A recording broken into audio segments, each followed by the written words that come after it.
sama aja, ini berlaku di semuanya. Politik ini kan sebagai alat ya. Alat kalau misalnya digunakan oleh orang yang nggak tepat, pasti hasilnya nggak benar gitu. Jadi kalau dilakukan oleh orang-orang yang benar, orang yang paham, orang yang pinter, orang yang ngerti, ya udah pasti hasilnya, outputnya pasti bagus gitu. Ya, beneran masih jomblo atau bagaimana Kak? Katanya ini kenapa sih pertanyaan itu selalu muncul ya? Ya itu Kak, makanya saya juga bingung gitu Kak. Apa yang bisa Kak Mira sampaikan ke penonton kami begitu, sehingga anak-anak muda ataupun masyarakat menaruh harapan dan harus memilih Kak Mira di nomor 11 begitu. Wow.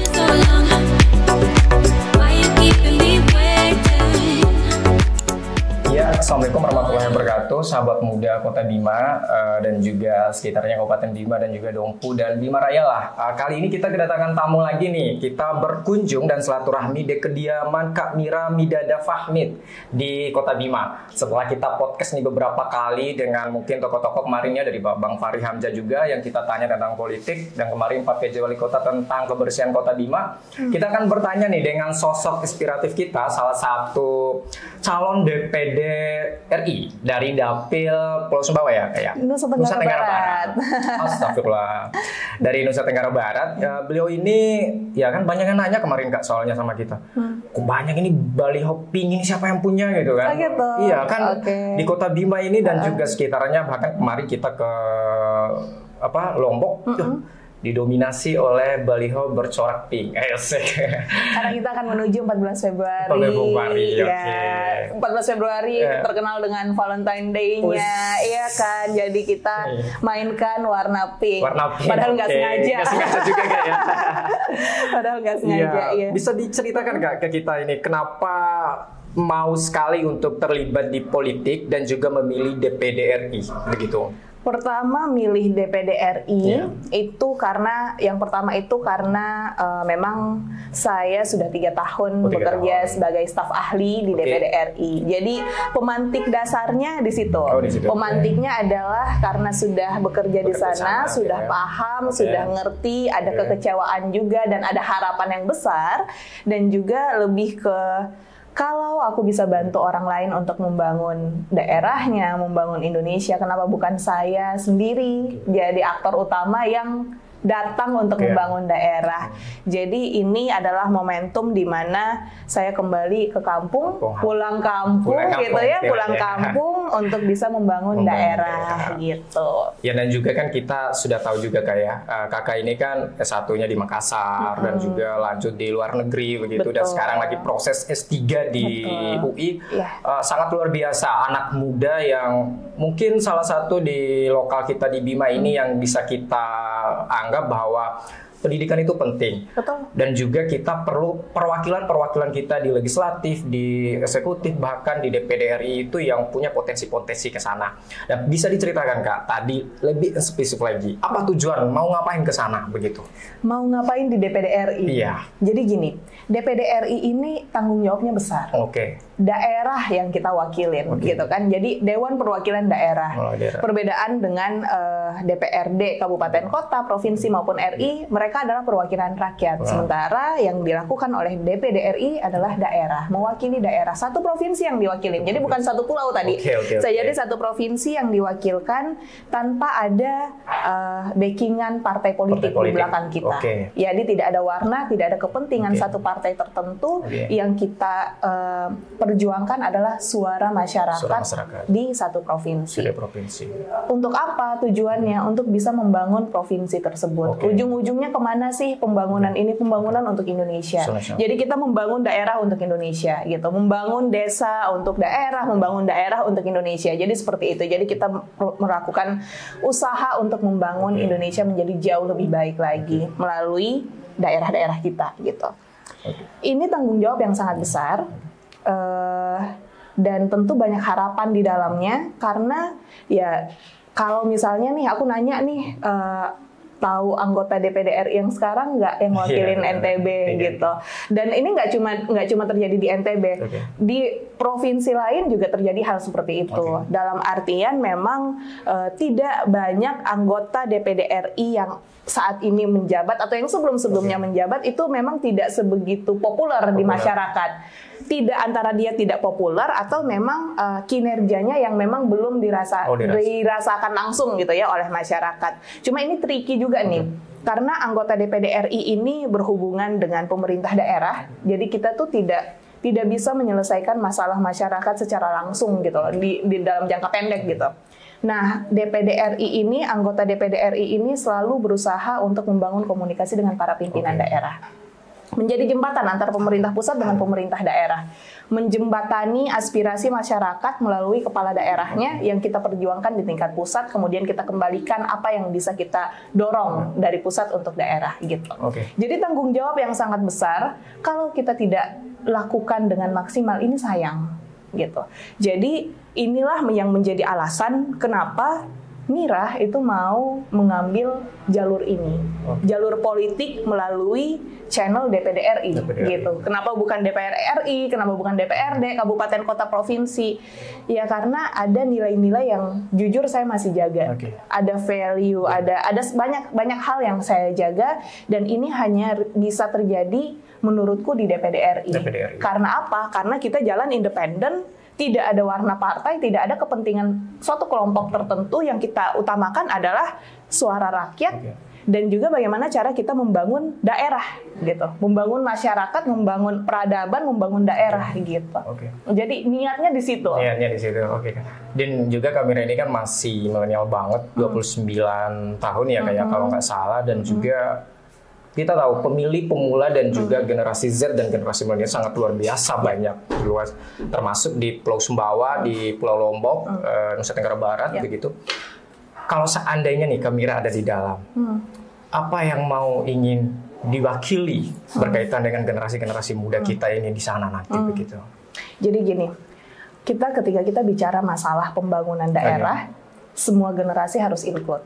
Semua generasi. Jadi jangan karena Mira ini generasi milenial lalu yang diutamakan adalah suara teman-teman milenial gitu. Nah, itu agak keliru gitu ya. Nah, kalau menurutku karena kita ini ingin membangun daerah, membangun NTB, membangun Bima. Gini, NTB itu nggak bakal bisa dibangun kalau kabupaten kota 10 kabupaten kotanya tidak bangun secara maksimal gitu ya. Nah, tentu yang ada di dalam dari setiap 10 kabupaten kota komponen masyarakatnya ini, nah ini semuanya harus tetap digandeng semuanya. Ada kelompok milenial, ada kelompok usia rentan, ada segala macam. Apa yang mau dibawa, ya semuanya harus dibawa. Semua aspirasi itu harus dibawa. Betul bahwa saat ini komposisi masyarakat kita didominasi oleh teman-teman milenial dan juga mulai masuk Gen Z gitu ya. Nah, ini milenial dan Gen Z kalau kita totalkan memang mereka menjadi lebih mendominasi daripada kelompok-kelompok baby boomer gitu. Nah, kelompok ini pasti mereka punya suara dan harapan besar. Ya, ini yang tentu kita perjuangkan. Tentu dengan komposisi yang lebih besar, suaranya pasti lebih banyak yang harus bisa kita tampung gitu ya. Cuma besarnya berapa sih? Ini kita baru 51-52% gitu kalau di NTB. Jadi belum sampai di tingkat 70%. Jadi masih ini nih, betul mendominasi tapi masih hampir seimbang. Jadi memang semua suara akhirnya harus tetap diperjuangkan, harus tetap didengar tanpa harus mengutamakan gitu. Karena generasi milenial maka suara generasi milenial semua yang didengar. Kita tetap perlu mendengar aspirasi dari yang sudah berpengalaman. Tetap kita belajar itu kan dari orang-orang yang sudah berpengalaman gitu ya. Biasanya orang-orang yang lebih berumur dari kita tuh pengalamannya lebih banyak gitu. Nah, tetap yang itu semuanya harus kita gandeng semua gitu. Jadi teman-teman milenial biasanya idenya banyak. Ide-ide barunya yang fresh itu banyak, dan biasanya mereka ini kurang. Kalau yang di Bima aku lihatnya biasanya yang teman-teman di Bima, milenial Bima ini kekurangan wadah untuk menyalurkan aspirasinya gitu. Nah, ini yang mungkin aku bisa bantu nih untuk channeling aspirasi, untuk bisa gimana sih mereka nih tetap bisa berekspresi, harus ada wadahnya gitu loh. Nah, kalau di Pulau Sumbawa secara keseluruhan yang aku lihat adalah kita-kita yang anak muda nih masih minim wadah untuk menyalurkan aspirasi. Beda dengan teman-teman yang milenial di Pulau Lombok. Di Pulau Lombok itu wadahnya mereka sudah sangat banyak, bervariasi, mau ngapain aja bisa gitu. Udah bisa gitu, udah mulai bisa kalau di Pulau Lombok. Nah, yang Pulau Sumbawa ini nih yang memang harus kita perlu digenjot dan memang harus dibuatin wadah gitu. Nah, pembuatan wadah ini tentu nggak mudah. Kita buatin misalnya ya teman-teman apalah ya misalnya aktivitas-aktivitas tertentu, kita buatin forum diskusi dan segala macam, dan mungkin juga nggak semuanya untuk dalam bentuk forum gitu ya mungkin kita buatin satu tempat yang mereka bisa berkreasi di dalamnya gitu, yang ya mungkin di sini ada yang suka apa sih yang main pilox itu di tembok art gitu yang di tembok kayak gitu kan. Nah, mungkin kita buatin wadah untuk teman-teman yang kayak gitu, daripada coret-coret tembok kita buatin tembok kosong gitu ya, jadi dibuatin komunitasnya, dilatih di apa gitu. Ya, jadi memang harus ada wadahnya. Wadah itu yang harus dibentuk gitu. Jadi proses untuk anak muda itu kan perlu sesuatu yang memang beda mungkin sekarang juga kan di dunia yang sangat luar biasa genjotan media sosial begitu ya kayak. Ini salah satu progres dan juga ke depan untuk langkah-langkah tadi kan sudah kita dengarkan begitu Kak. Emang orang tahunya baliho pink yang sudah beredar luar biasa di Kota Bima dan juga NTB ini di Lombok juga. Orang banyak nanya Kak, ini orang siapa begitu? Ini orang tiba-tiba balihonya banyak sekali begitu. Emang jejaring dan juga historis dari Kak Mira sendiri bisa diceritakan Kak? Emang Kak Mira ini orang tua juga dari Bima mungkin atau dari Lombok atau seperti apa? Iya, jadi historisnya gimana ya? Jadi memang orang tua itu Bima. Bima gitu ya. Jadi orang tua itu Bima. Jadi Mirah ini kan banyak diklaim orang-orang bukan orang Bima. Terus karena kebetulan KTP-nya juga malas diganti, jadinya dikiranya bukan orang Bima gitu kan. Pokoknya gitulah. Jadi banyak apalagi sekarang nih belakangan ini yang lucu tuh aku bukan belakangan ini. Ini 1 tahun hampir 1 tahun kita berproses. Yang paling lucu adalah isu kalau Mirah ini caleg impor gitu. Nah, katanya Mira itu caleg impor gitu kan. Caleg impor karena karena itulah tadi, karena orang-orang nggak paham silsilah keluarga, silsilah keturunannya Mira gitu. Jadi mungkin lewat sini juga aku bisa sounding dikit ya. Jadi teman-teman, jadi sebenarnya Mira asli Bima gitu ya. Jadi orang tuanya Mira dari Bima. Cuma memang kita aku lahir besar di Makassar karena memang orang tua kerjanya di Makassar. Gitu. Jadi ya mencari duitnya di Makassar gitu ya. Sekolah akhirnya sampai S1 di Makassar gitu. Sampai S1 di Makassar, lulus dari Universitas Hasanuddin. Setelah itu memang pindah lagi belajar lagi gitu ya, belajar ke Inggris, terus setelah dari Inggris langsung pindah lagi ke Jakarta. Ya di Jakarta aku hidup sendirian, orang tua tetap di Makassar. Pokoknya kita nih inilah kayak Bhinneka Tunggal Ika aja gitu ya. Jadi beragam suku ya tetap satu gitu. Nah, jadi di Jakarta inilah proses untuk pembelajaran masuk di dunia politik ini aku alamin semua. Jadi 5-6 tahun aku di Jakarta, masuk sebagai orang yang selalu ada di belakang layar bagi para politisi-politisi, baik itu para anggota Dewan DPR RI, DPD RI, sampai menteri-menteri segala macam, dan pemenangan ya beberapa kemarin aku sempat ikut di tim salah satu capres cawapres di tahun 2000 berapa tuh, waktu 2018-19 ya, 18-19. Nah, itu selalu menjadi orang yang di belakang layar. Jadi prosesnya mulai dari situ dan akhirnya mentok-mentok, nggak mentok sih ya, 3 tahun terakhir menjadi staf ahli di DPD RI. Staf ahli itu sebenarnya pekerjaan sampingan, bukan pekerjaan utama. Pekerjaan utama aku adalah seorang peneliti ekonom ya di Indef. Jadi memang itu yang menjadi pekerjaan utamanya, aktivitas utama, tapi memang banyak yang sampingannya gitu. Termasuklah salah satunya staf ahli di DPD RI yang cukup langgeng tuh 3 tahun soalnya. Biasanya kan aku bosen ya kerjaan kayak gitu, 1 tahun lepas, 1 tahun ganti gitu. Ini 3 tahun ini yang paling langgeng nih. Karena ternyata seru di dalam. Di dalam itu belajarnya banyak banget. Jadi dengan latar belakang ekonomi, tapi kita tuh harus dipaksa bisa dan mampu untuk semua hal. Jadi kita mengurus undang-undang, menyusun undang-undang. Ya, undang-undang ini kan bagian dari legal drafting. Legal drafting itu salah satu subjek di ilmu hukum gitu.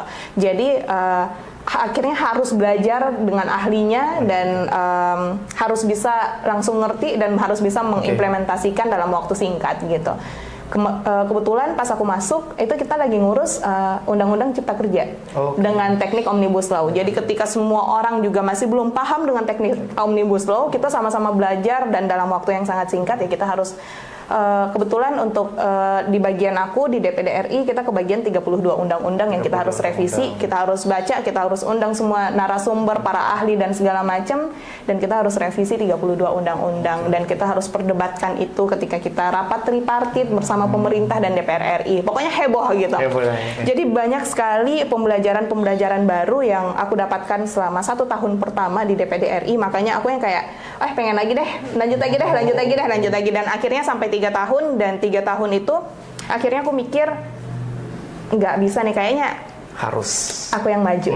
Harusnya maju deh gitu. Ini seru ya? Iya, kayaknya harus aku yang maju deh. Karena kalau ngelihat yang sekarang kayaknya masih banyak kurangnya gitu. Jadi gemes sendiri kan. Jadi ya karena selalu di belakang layar jadi kan tahu semuanya. Jadi gemes sendiri jadi yang kayaknya ini saatnya deh gitu. Ini saatnya deh, dan ternyata direstuin oleh keluarga gitu ya, dan dari orang tua pun syaratnya cuma satu, harus balik ke kampung halaman gitu. Harus pulang kampung. Ya pulang kampung ya ke sini gitu, di Bima ya. Jadinya kalau DPD RI ya berarti dapilnya NTB. Gitu. Jadi yang banyak nanya ya, Kak Mira ini dari mana? Ya udah, ini udah dijawab gitu.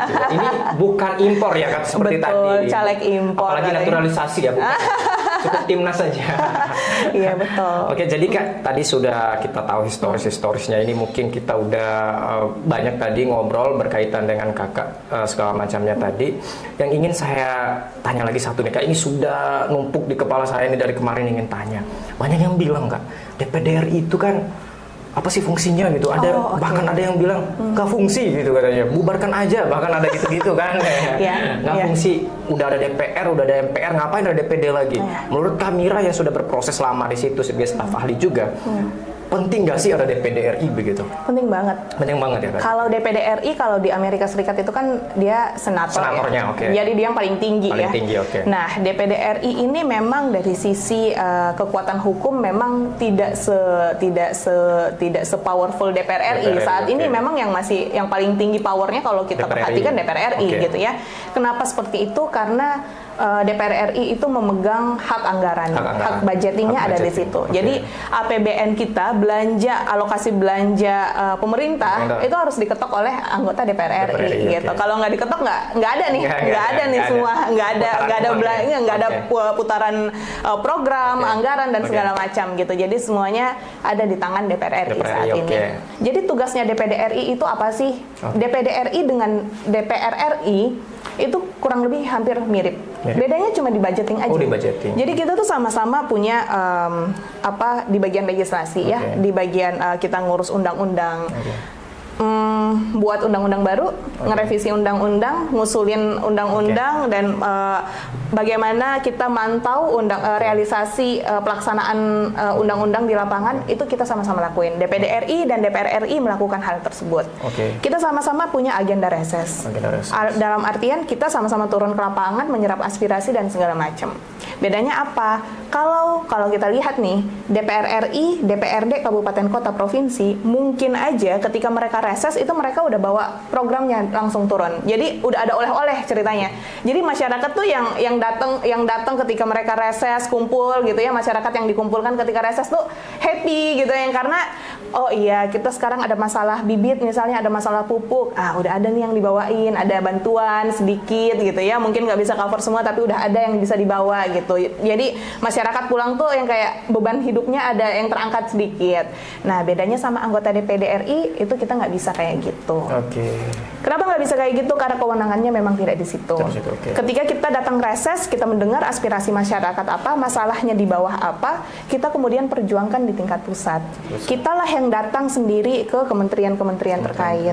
Misalnya ada masalah di sektor pertanian, ya sudah kita berarti datang ke Kementerian Pertanian. Kita ada masalah, kemarin aku dengar banyak masalah ketenaga kerjaan di Sumbawa Barat, di KSB. KSB itu masalahnya secara umum masalah ketenaga kerjaan, berarti itu bisa kita komunikasikan dengan Menteri Tenaga Kerja gitu. Jadi yang kita komunikasikan adalah semua hasil aspirasi kita bawa ke tingkat pemerintah pusat, lalu kita perjuangkan apa yang harus kita perjuangkan, baik itu dalam bentuk program maupun dalam bentuk anggaran yang diturunkan. Program dan anggaran yang turun itu tidak bisa langsung kita serahkan ke masyarakat, itu harus melalui pimpinan daerah, harus melalui bupatinya, wali kotanya, gubernurnya gitu, karena kita adalah perwakilan daerah gitu. Jadi perbedaannya ada di situ. Jadi kalau mau dikatakan masyarakat bilang, oh nggak penting tuh DPD RI nggak pernah turun ke masyarakat, turun. Tapi dampak yang kita bawa, benefit yang kita kasih itu memang sangat kecil yang bisa langsung dirasakan oleh masyarakat secara langsung ya. Karena yang kita intervensi adalah program daerahnya, program pemerintahnya yang kita intervensi. Anggota DPD RI itu bisa mereview atau mengintervensi Ranperda dan Perda. Jadi ketika penyusunan Ranperda itu sebenarnya anggota DPD RI harusnya terlibat gitu. Iya. Karena juga bisa intervensi berarti. Kita itu harus bisa memastikan konteks dari Ranperda ataupun nantinya Perda itu memang sesuai dengan semua undang-undang. Undang-undangnya ada, undang-undang yang berlaku sesuai dengan turunan undang-undangnya, itu satu. Yang kedua sesuai dengan arah pembangunan nasional gitu ya. Mau yang menengah, mau yang panjang, kita ini harus selaras semua. Jangan sampai pemerintah pusat nih, ya, aku selalu analogiin kayak gini. Jangan sampai pemerintah pusat lari ke kanan, kita lari ke kiri, atau kita diam di tempat. Kalau kita udah jalan di tempat aja, itu udah pasti kita ketinggalan. Pembangunan udah pasti tertinggal. Apalagi kalau kita lari ke kiri, udah beda arah, makin jauh lah kita gitu. Ketimpangan pasti makin besar. Makinlah koar-koar nanti semua masyarakat. Oh ini ada ketimpangan segala macam. Itulah fungsi anggota DPD RI. Jadi menurutku anggota DPD RI itu fungsinya luar biasa, gede banget. Sangat penting juga. Sangat penting gitu untuk pembangunan daerah. Jadi jangan salah pilih anggota DPD RI. Kalau anggota DPD RI-nya nggak paham, itu kacau. Gitu. Oke, jadi gitu ya guys ya. Jadi penting sekali begitu adanya DPD RI begitu. Jadi perlu ambang batas suara nggak sih kalau DPD RI itu harus berapa begitu untuk duduk memastikan kursi satu begitu? Iya, kalau kita hitung-hitung aja sih ya. Sebagai caleg kan kita hitung-hitung ya. Kalau kita hitung-hitung tetap ada angka, ada ambang batas minimal yang perlu kita capai. Kita review aja lah dari 5 tahun terakhir, 10 tahun terakhir berapa gitu ya. Dari rentang berapa sampai rentang berapa. Dan kalau DPD RI ini kita di ranking 4 terbesar. Jadi hanya 4 suara terbesar yang bisa duduk. Karena kan nanti DPD RI itu hanya diwakili oleh 4 orang per provinsi. Jadi tidak peduli mereka ini asalnya dari mana, dari Pulau Lombok atau Sumbawa gitu ya, nggak peduli. Pokoknya nggak peduli apa-apa. Pokoknya 4 ya, nggak ada dapilnya. Pokoknya 4 terbesar. 4 terbesar itu yang terpilih. Kursi di DPD RI begitu. Ini udah masuk ke penghujung nih Kak, itu udah luar biasa, udah tangkap tadi apa yang disampaikan oleh Kak Mira. Terakhir ini Kak, apa yang bisa Kak Mira sampaikan ke penonton kami, begitu, sehingga anak-anak muda ataupun masyarakat menaruh harapan dan harus memilih Kak Mira di nomor 11 begitu. Wow. Apa yang ada di Kak Mira yang harus masyarakat tahu begitu Kak? Singkat aja Kak gitu. Nggak bisa singkat kalau kayak gitu. Ini lebih seru. Jadi kalau harus memilih nomor 11 aku nggak bisa maksa. Setiap aku turun kampanye, aku jarang sekali mengkampanyekan diri atau mengajak orang untuk memilih Mira. Prinsip aku adalah orang-orang harus kenal Mira dulu. Harus kenal biar mereka tuh tidak ada rasa terpaksa untuk memilih gitu.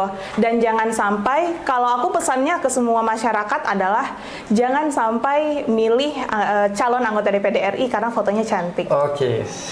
Atau fotonya enak dilihat, mau cantik atau cakep gitu ya, pokoknya. Pernah kejadian dulu kayak yang dilaporkan ke MK gara-gara fotonya lebih cantik daripada aslinya. Betul, gitu. Tapi banyak orang yang bilang cantik sama kok, aslinya sama. Kata orang-orang orang, ya aku nggak tahu gitu ya. Ya itu kan tergantung ya. Masalahnya gini, cantik dan cakep itu kan subjektif ya. Makanya aku selalu bilang jangan milih foto yang cantik gitu, jangan milih foto yang cakep. Harus tahu gagasannya, harus tahu profilnya gitu, karena anggota DPD RI ini tugasnya besar. Tanggung jawabnya besar, powernya besar. Kalau dipilih atau yang terpilih adalah orang yang nggak paham atau orang yang nggak tepat, ini sayang loh. Jadi ini sama aja, ini berlaku di semuanya. Politik ini kan sebagai alat ya. Alat kalau misalnya digunakan oleh orang yang nggak tepat, pasti hasilnya nggak benar gitu. Jadi kalau dilakukan oleh orang-orang yang benar, orang yang paham, orang yang pinter, orang yang ngerti, ya udah pasti hasilnya, outputnya pasti bagus gitu. Dan ini berlaku di semua hal, nggak cuma di DPD RI, mau kepala daerah, mau pilkada, mau DPRD, kabupaten, kota, provinsi RI semuanya gitu, sampai di presiden ya. Jadi jangan sampai tertipu dengan hasil editan foto, itu satu. Yang kedua, cari tahu profil ya. Yang ketiga apa ya buat teman-teman semuanya, apalagi yang untuk teman-teman milenial nih. Kalau teman-teman milenial sama Gen Z semuanya udah familiar dengan gadget, dengan media sosial, coba deh cari tahu, coba deh melek politik gitu. Politik itu kalian perlu, kita semua tuh perlu tahu historis dari apa aja, apa aja semuanya kita perlu aware, perlu memfamiliarkan diri dengan isu-isu politik. Kenapa? Kalau bukan kita, terus siapa lagi gitu. Dan itu yang pertama. Yang kedua, aku cukup paham untuk teman-teman pemilih pemula nih, khususnya ya, yang baru 17-18 tahun nih, yang pertama kali nih, experience pertamanya nih untuk mencoblos. Mereka tingkat apatismenya tinggi karena mereka ini orang-orang yang memang belum tersentuh dengan isu-isu politik dan lebih ke males aja dengan isu politik gitu ya. Apalagi udah banyak TikTok dan segala macam, banyak isu-isu yang menurut mereka lebih menarik daripada isu politik. Tapi saran aku adalah pembangunan daerah kita, pembangunan Bima, pembangunan provinsi Nusa Tenggara Barat, pembangunan Indonesia, ini ada di tangan kita sekarang, di tangan teman-teman Gen Z, tangan teman-teman milenial, tangan para senior kita, baby boomer, generasi baby boomer, dan semuanya. Baik buruknya nanti ditentukan di tanggal 14 Februari. Jadi sebegitu berharganya hasil votingan kita untuk masa depan daerah bahkan Indonesia gitu. Jadi kita yang harus paham, kita yang harus proaktif untuk mencari tahu. Lihat aja di media sosialnya. Coba cari di Google gitu ya. Ya kalau Mirah Midadan cari di Google adalah banyak lah ya gitu. Jadi ya insya Allah kalau boleh mempromosikan diri, ya insya Allah nggak kaleng-kaleng gitu ya. Kalau dibilang mirip atau enggak sama di foto, kayaknya mirip-mirip aja lah ya. Iya mirip. Gak mungkin ada yang lapor di MK nanti. Insya Allah ya, serem banget dilapor karena foto doang gitu ya. Jadi jangan sampai, ya pokoknya pesannya adalah jangan sampai salah pilih cuma karena ketipu dengan foto. Foto tuh gampang banget diedit. Berarti nanti di kertas suara ada foto kayak? Ada foto. Oh ada foto. Nah nanti tanggal 14 Februari ini informasi ya, aku sekalian membantu teman-teman penyelenggara pemilihan umum ya. Jadi nanti di tanggal 14 Februari semua dari kita akan mendapatkan 5 kertas suara. Itu untuk pertama DPRD Kabupaten Kota, DPRD Provinsi, DPR RI, DPD RI dan Presiden. Ya. Jadi nanti hanya ada 2 kertas suara yang menggunakan foto, yaitu kertas suara Presiden dan DPD RI. Jadi memang akan lebih mudah sebenarnya. Jadi maju. Warna kertasnya? Warna kertas untuk DPD RI warna merah. Kalau yang Presiden warna abu-abu. Jadi terlalu banyak warna sih, kasihan sih orang-orang agak akan bingung ya. Kalau kita sih enak ya. Tapi yang untuk orang tua mungkin akan bingung. Jadi kalau aku biasanya mensosialisasikan bahwa hanya ada 2 kertas suara yang pakai foto. DPD RI dan Presiden gitu. Warna merah kayaknya. Yang warna merah kalau DPD RI. Nomor 11. Yang fotonya warna pink. Iya, pakai baju warna pink juga kayak. Semuanya warna pink. Semuanya warna pink. Mungkin ada lagi kah yang ingin disampaikan di momen kita ini? Itu aja sih, dan jangan sampai ini ya gampang terpengaruh dengan isu-isu Mira tuh caleg impor, nggak impor sayang. Asli Bima ya gitu. Asli Bima. Cuma memang ya kita namanya sekolah, kan berusaha cari sekolah yang terbaik gitu ya. Kalau bahkan di Inggris pun aku berusaha mencari di sekolah yang terbaik gitu. Aku kemarin kebetulan sekolah di Skotlandia karena aku anak ilmu ekonomi. Aku berusaha mencari, aku nggak berusaha masuk ke Harvard atau ke kemanapun ya. Aku berusaha nyari sekolahnya Adam Smith. Adam Smith itu adalah salah satu bukan salah satu. Adam Smith adalah bapak ilmu ekonomi gitu. Okay. Aku harus bisa masuk di sekolahnya beliau gitu. Iya. Nah, kenapa aku akhirnya sekolah di sana gitu. Jadi ada standar-standar yang memang udah aku set gitu. Ketika aku sekolah kembali dari Inggris, aku kembali untuk sekolah S3 di Indonesia, aku maunya mencari sekolah yang terbaik di Indonesia. Which itu UI gitu kan. Nah, kalau kemarin aku S1 kenapa di Unhas? Kebetulan aku SNMPTN undangan. Nggak mungkin aku tolak. Kalau ditolak kasihan ada tingkatnya kan. Dan ya Unhas itu salah satu yang terbaik di tingkat Indonesia Timur. Di Indonesia bagian timur, Unhas itu yang nomor 1 gitu. Jadi aku selalu berusaha untuk pendidikan mencari yang terbaik di bidangnya atau di regionalnya gitu. Jadi buat teman-teman juga yang buat anak-anak muda, mungkin ini nih salah satu pesan yang perlu aku sampaikan juga yang di Bima nih, teman-teman Bima ya sepulau Sumbawa dan sepulau Lombok lah di NTB ini, jangan takut untuk sekolah tinggi karena sekolah itu akan membuka wawasan, membuka mindset, mengubah cara pikir gitu. Orang sekolah tuh bukan buat pinter kok. Orang sekolah tuh buat bisa ngubah gimana cara kita memahami sesuatu dan memandang sesuatu. Luar biasa ya guys, ini di ujung diskusi kita luar biasa. Ini kalau Kak Mira ini kalau disandingkan dengan salah satu cawapres kita Gibran ini nggak kalah saing gitu ya. Nggak kalah saing menurut saya ini. Nggak kalah milenial juga. Benar. Boleh ya. Atau nggak nyari-nyari jawaban juga nanti? Boleh kan? Enggak sih. Nggak nyari jawaban ini kan terakhir nih, singkat saja Kak. Ini banyak yang nanya juga dan nitip-nitip di DM kita untuk ngundang Kamira. Kamira katanya beneran masih jomblo atau bagaimana Kak? Katanya ini kenapa sih pertanyaan itu selalu muncul ya? Iya itu Kak, makanya saya juga bingung gitu Kak ya. Ya jomblo lagi. Saya bilang, ya nantilah saya coba untuk diskusi sama Kak Mira ini. Saya bilang, ya saya nggak tahu itu urusan pribadi begitu. Iya loh, banyak loh yang bertanya. Iya banyak juga ya yang nanya kayak gitu. Iya, setiap aku turun sosialisasi selalu pertanyaannya itu. Mungkin ini kenapa Kak. Ya? Aku juga bingung kenapa ya. Mungkin ini kan baru kali ini mungkin yang berkontestasi di pusat, ya mungkin sangat luar biasa, masih muda mungkin begitu. Kan selama ini yang kita tahu DPRD provinsi gitu-gitu aja sih Kak. Kalau yang di DPRD itu jarang sekali, yang pusat itu yang memang yang sangat luar biasa. 29 kayak masih sangat luar biasa muda, mungkin banyak pertanyaan itu seperti itu.